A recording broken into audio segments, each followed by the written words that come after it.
कुछ लो कुछ दो। अम्मी जान बावर्ची खाने में कस्टर्ड तैयार कर रही थी। तीनों बहन भाई बैठे स्कूल से मिला घर का काम करने में मसरूफ थे। साइंस के उस्ताद ने आज कुछ ऐसा काम दे दिया था जिसमें कुछ इश्काल बनाना भी शामिल था। बच्चे अपनी अपनी किताबों पे बनी माहौलियाती निज़ाम की शक्लें कापी पर बना रहे थे। एमन की ड्राइंग अच्छी थी, इसीलिए इसका काम अच्छा दिखाई दे रहा था। इसके बरक्स फवाद और अली का ख़त कमज़ोर था और उनकी बनाई इश्काल बार बार मिटाकर दुरुस्त और खूबसूरत करने की कोशिश कर रहे थे। रबर सिर्फ एमन ही के पास थी, वो भाइयों को दे नहीं रही थी। रबर की छीना झपटी की वजह से कमरे में हंगामा मचा हुआ था। जब बच्चों का होमवर्क मुकम्मल हो गया तो उम्मी जान ने हौसला अफजाई के लिए उनके काम को सराहा और वदा के मुताबिक कस्टर्ड खाने की दावत दे दी।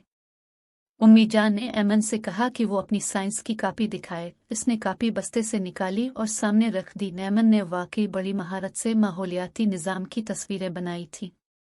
एमन बेटा, तुमने अपने भाइयों से अच्छा होमवर्क किया है। तुम एक जमात आगे भी तो हो, बड़ी हो। इन शक्लों में एक के नीचे हमज़े सत्ती लिखा है, ये किया है? उम्मी ने इसका इम्तिहान लेने की खातिर इससे पूछा। एमन ने जवाब दिया कि उम्मी जान, हमज़े सत्ती को सिम्बायोसिस भी कहते हैं। यह ऐसा ताल्लुक है जिसमें दो मुख्तलिफ जानदार एक दूसरे से कुछ लो कुछ दो की बुनियाद पर एक दूसरे की जिंदगी को आसान बनाते हैं। उम्मी जान गौर से ये बातें सुन रही थी। अपने तीनों बच्चों को खुश देखकर माँ ने कहना शुरू किया, बच्चों, एमन ने बिल्कुल दुरुस्त तशरीह की है। अपनी किताब से कितनी अच्छी बात को ड्राइंग बनाकर जाहिर किया है। हमारा परवरदिगार भी इस दुनिया को कुछ लो कुछ दो के अलिफासविल पर चला रहा है।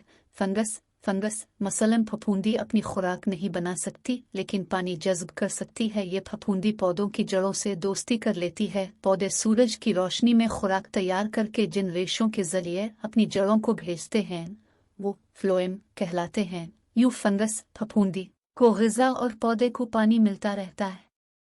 अगर जानदार आपस में मिलजुल कर अमल न करें तो भला माहौलियाती निज़ाम इकोसिस्टम किस तरह चलेगा। फंगस और पौधों की जड़ों का ये ताल्लुक माइक्राइज़ कहलाता है। जब दो मुख्तलिफ तरह के जानदार कुछ लो कुछ दो के अलिफासविल पर आगे बढ़ सकते हैं तो हमें भी इस बात पर अमल करना चाहिए।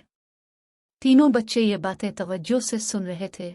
शाम को अबू जान घर आए तो हर बच्चे के पास नई रबर थी, क्योंकि उम्मी जान ने उन्हें फ़ोन पर रबर लाने के लिए कह दिया था।